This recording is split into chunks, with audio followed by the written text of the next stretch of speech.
एक भरपूर जंग में तब्दील होगा वो इसको नहीं देखते हैं।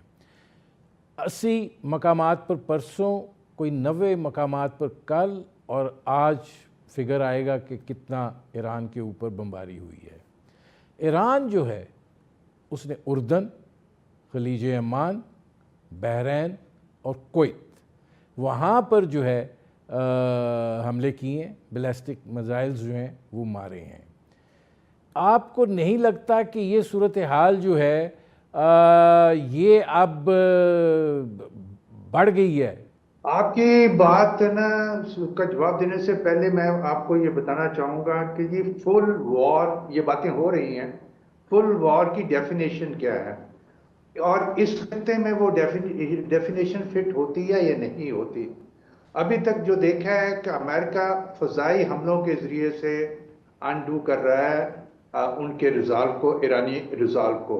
और उसने जो बातें के पहले कही थी आज से एक हफ्ता पहले कि जी हम दोबारा हमले शुरू कर देंगे और उसमें पुल भी होंगे, उसमें बिजली घर भी होंगे, उसमें और चीज़ें भी होंगी। अब ये जो स्ट्राइक्स हुई हैं आपको इसमें उनके कुछ एलिमेंट, ये 90 टारगेट्स जो हैं इनमें शामिल नजर आते हैं। अभी भी वो कह रहे हैं 20% मोर हम करेंगे, इससे ज्यादा करेंगे। अगर वो उसकी बिजली घर भी आ गए हैं इसके अंदर, अगर वो ऐसे डीसैलिनेशन पे भी चले जाते हैं, इसको आप फुल फ्लेज्ड वॉर भी कह सकते हैं, क्योंकि ये दोनों नेबर तो है नहीं है कि अपनी फौजियां लेके या अपने फुट बूट जो है ना बूट लेके उसके अंदर दाखिल हो जाएंगे। वो अमेरिकन कभी नहीं करेंगे, अमेरिकन ऐसे ही करेंगे। और फुल ना वॉर का जो अगर मतलब लिया जाए कि डेली बेसिस पे ये चलता रहेगा, वो भी मेरा ख्याल नामुमकिन सी बात है, क्योंकि अमेरिका या तो बहुत मैसिवली करेगा, उसके बाद ब्रेक आएगा और उसके बाद फिर गुफ्तगू और ना शुरू हो जाएगी, टेक्निकल लेवल पे आहिस्ता आहिस्ता होगी, उसके बाद थोड़ी बहुत सीक्वेंसिंग हो जाती है और इसी का को रीवैम्प करेंगे। मैं ये जो आपका फ्रेमवर्क एग्रीमेंट था ये इस तरह अब दोबारा नहीं होगा। इसमें बेसिकली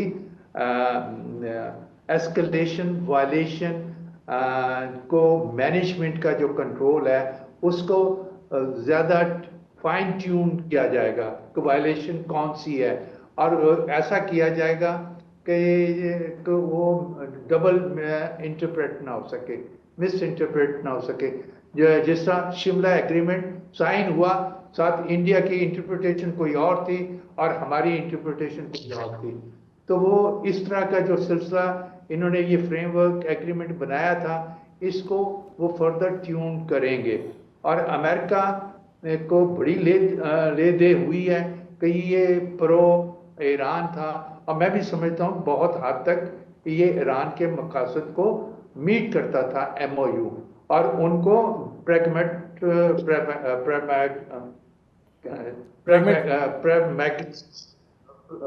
सॉरी उनको हकीकतन इसके करीब ना इसको ना अडॉप्ट कर लेना चाहिए था।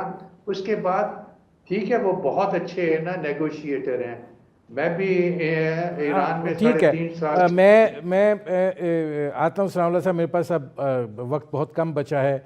शाह साहब, डोनाल्ड ट्रंप साहब की जो ज़हनी कैफियत है, जो आयतुल्लाह अली ख़ामनाई के जनाजे के मनाजिर हैं, आपको उसका रद्द अमल नहीं लगता? वो जिस ज़हनी खलफशार में मुब्तला है उसका उन्होंने इजहार भी किया कि मैंने वहाँ पे लोगों को उनके लिए रोते देखा, मैं समझता था वो उन्हें हेट करते हैं। तो ये जो कुछ आया है, जो उस वक़्त इनकी ज़हनी कैफियत है, क्या ये उसका भी एक कास है जिसका रद्द अमल अब सामने आ रहा है कि भाई हमने पहले इतना ज़्यादा बमबारी की है तो उसका तो कोई नतीजा ही नहीं निकला? हो सकता है ये भी एक फैक्टर हो, लेकिन मैं एक और थ्योरी पे भी बिलीव करता हूँ, और वो थ्योरी ये है कि अमेरिका को ईरान की ज़रूरत है इस खत्ते में, और अमेरिका कभी नहीं चाहेगा कि ईरान को उस लेवल पे ले आए जहाँ पे ईरान इस खत्ते में बिल्कुल नापैद हो जाए, बिल्कुल ख़त्म हो जाए, जो इजराइल का ऑब्जेक्टिव है। इसीलिए इसराइल और अमेरिका में थोड़ा सा ये कॉन्फ्लिक्ट भी है कि इसराइल चाहता है कि अमेरिका के साथ मिलकर ईरान को बिल्कुल नाबूद कर दे, और अमेरिका चाहता है कि नहीं, ईरान को थोड़ा सा थ्राइव करना चाहिए ताकि वो थ्रेट रेडिएट कर सके, और उस थ्रेट के बलबूते पे अमेरिका इस खित्ते में अपने कदम जमा के रख सके। तो मेरा ये ख्याल है कि ये जो इनकी कोशिश थी कि ये लोगों को बाहर निकाल लेंगे और रिजीम को चेंज कर लेंगे, वो तो इनको समझ आ गया कि वो तो नहीं हो सकता है, क्योंकि इन्होंने तो बेसिकली आप देखें तो इन अदर वर्ड्स इन्होंने तो रिजीम को एंडोर्स कर दिया है।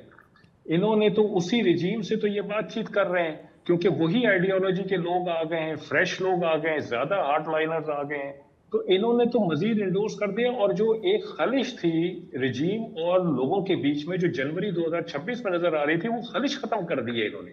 अब ये सवाल है क्या इन्होंने जानबूझ के ऐसा किया है या ये ऐसा हो गया है? ये मेरा ख्याल है आने वाले वक्त बताएगा।